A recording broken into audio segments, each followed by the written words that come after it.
Oh, g'day, Joey here. So, given that Loreen from Sweden has just won Eurovision, this is the perfect time for me to do something I've been wanting to do for a long time, and that is to sort of incorporate more talk about, records, vinyl, because I'm of a vintage that where, vinyl was very important growing up, collecting records, etc. So let's just start with A, the letter A. Of course, A is for AC/DC and Aerosmith, but there is another band that comes before them in alphabetical order, and that is, of course, Abba, also from Sweden, also a former Eurovision winner. Now, how is it that someone ends up with AC/DC, Aerosmith and ABBA in their record collection, given they all started around the same time in that early mid-70s, that sort of 73 to 75 period? Well, there's a good story to tell. So, in 1974, I'm starting high school. I'm 12 years old, and I'm just starting to get an interest in music. But of course, in those days, in Melbourne, the only thing you could listen to was AM radio. And in Melbourne, there was only actually one decent station, 3XY, that played a lot of top 40, but also would play occasional album tracks. And in fact, they'd have an album show of an evening, late at night. But otherwise, you're listening at that age. You're listening mostly to top 40, and also the Casey Kasem American Top 40. I'd listen to that on one of the other stations, and that pretty much was it. So at that age, you listen to a lot of top 40. You might have a record player. You might be buying 7-inch singles. You haven't quite graduated to listening to proper rock albums, or at least I hadn't. And in early, also at that time, Australia had this massive music show that showed on every Sunday called Countdown, which was predominantly top 40, predominantly. Early 75, this band appears on Countdown singing Mamma Mia, and become overnight a massive act. So that song, this album, then the follow-up, I think, was I Do, I Do, I Do, and it was SOS from this one, yeah. So they all become massive hits. I think they end up having about 4 singles from this album. And so, I'm on board, and as a, 12, still 12, about to turn 13, like in ABBA. I confess, by the time I got to this album, Arrival, this one's the one that had, I think, Dancing Queen. I bought the album, but this is the follow-up from a year later. I'm starting to, become more interested in other stuff, like Aerosmith and everything else. But so that's how I ended up with these ABBA records. But it has to be said, back in 74, I mentioned 1974, I bought Waterloo, an earlier ABBA album. So I like to think that, and I bought the album because I liked the song, and I liked the follow-up single, Honey Honey, so I liked both songs. And it was actually, so we got a record player late 74, and this would have been one of my first albums. The others I remember were Explosive Hits 74 and Bobby Dazzler, K-Tel compilations. So I buy this ABBA album because I like the songs. I was aware that they had won Eurovision with Waterloo that same year. Being from a European household, I knew about Eurovision, even though it wasn't widely known in Australia back in those days, as it is now. It's immensely popular, and Australia competes in it. I don't know why, but anyway, that's what's happening in modern times. So I like to think I was ahead of the curve. I like to think I'm the one who introduced Australia to ABBA. It was me. But anyway, I think still to this day, Waterloo is ABBA's best song. It's my favourite ABBA song. I still like it to this day, above all the others. I still think it's a fantastic song. In fact, I still like Honey Honey. And I reckon Waterloo is the best ever Eurovision song, hands down. No competition. Waterloo's miles ahead. Now, what is it about Waterloo that I like to this day? And it has to be said that it's got a bit of a rock foundation, and that's what I wanted to use this as an entree to talking about where that rock feeling comes from. And of course it is the judicious use of power chords. So yes, having mentioned Aerosmith and AC/DC, I'm actually going to use ABBA as my example of a use of power chords, and using Waterloo as an example.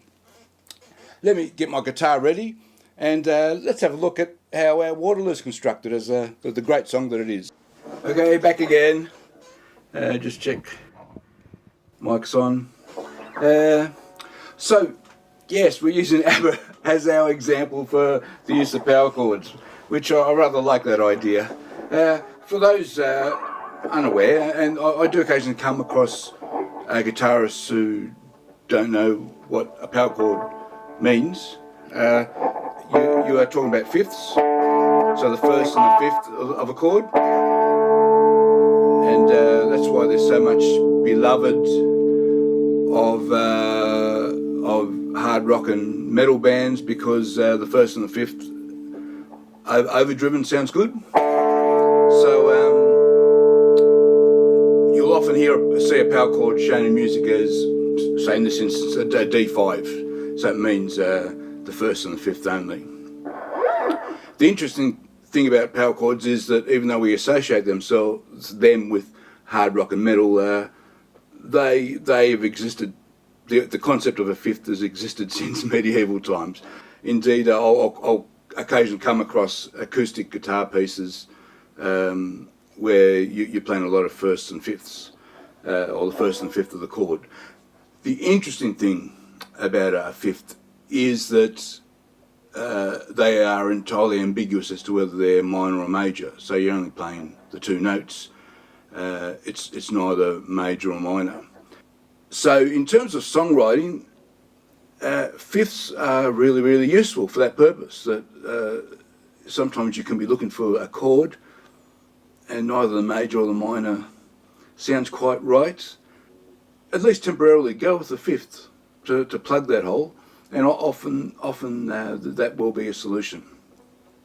The other interesting thing about fifths and power chords, so as in this case with our Waterloo, the sort of rocky foundation of the intro and much of the song, which is gained, I believe, by the use of essentially a fifth for the intro, but also by the use of octaves at the same time.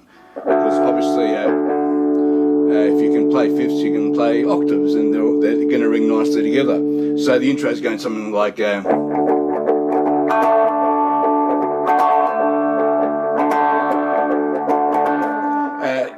was about to say, I've tuned my E string down to a D note to allow me to do that, to get that octave. A while back, I did a video on using open D tuning, and because I was learning the Zeppelin song 10 Years Gone,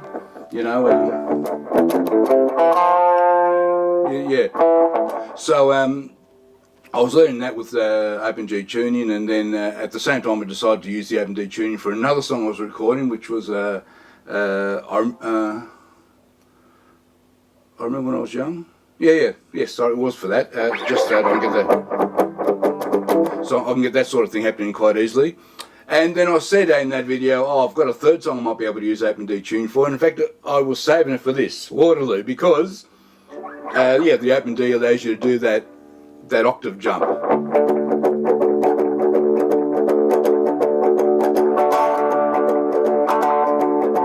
That sort of thing. So that's why I did the open D tuning, just so I could do that effect. So you got that sort of rock foundation. There's another rock song I know that has a very similar sound to that. Uriah Heep, Easy Living, is doing something similar. Doing the power chord and the octaves happening there, dooga dooga dooga, yeah, that sort of thing.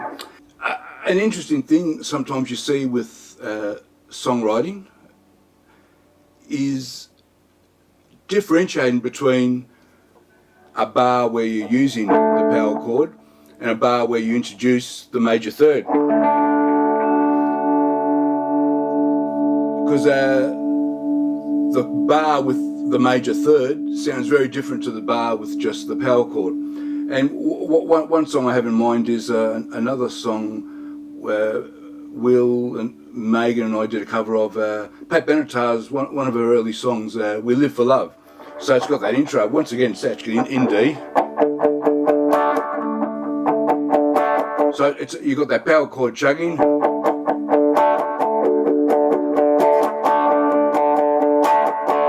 And then when you introduce the singing, you go from the power chord to a proper D major chord, and Pat Benatar starts singing over the D major. Very clear differentiation between the two bits of the song. So that's another interesting use of using the fifths, is to differentiate between when you want to use a major chord and when you don't want to. And it sort of happens also in this Waterloo song. Yeah, you got the... and then the singing comes in. So you got octaves of just power chords happening in there, just fifths. Da-da, da-da, yeah, just fifths. And then you go to major chords to start in this case, it stays on the D bass, introduce the E major to start the singing, A over C sharp, G over B, back to the A. Then you do the D again.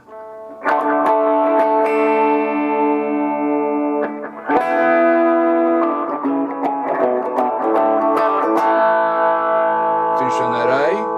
So, nice distinction between power chord only, major chords. Plus, they do nice use of alternate bass lines, which gives a nice flavour as well. In fact, that keeps going. You've got this B minor.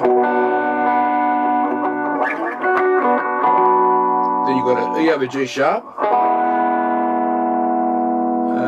A to G. D over F sharp. A over E, right? Lots of nice little coloured chords just by having alternate bass lines. Really good songwriting. Nice to have a look at this. No, that's Ben and Bjorn, that they were renowned songwriters, and you can see it in this song. Plus, great melody lines, great song composition.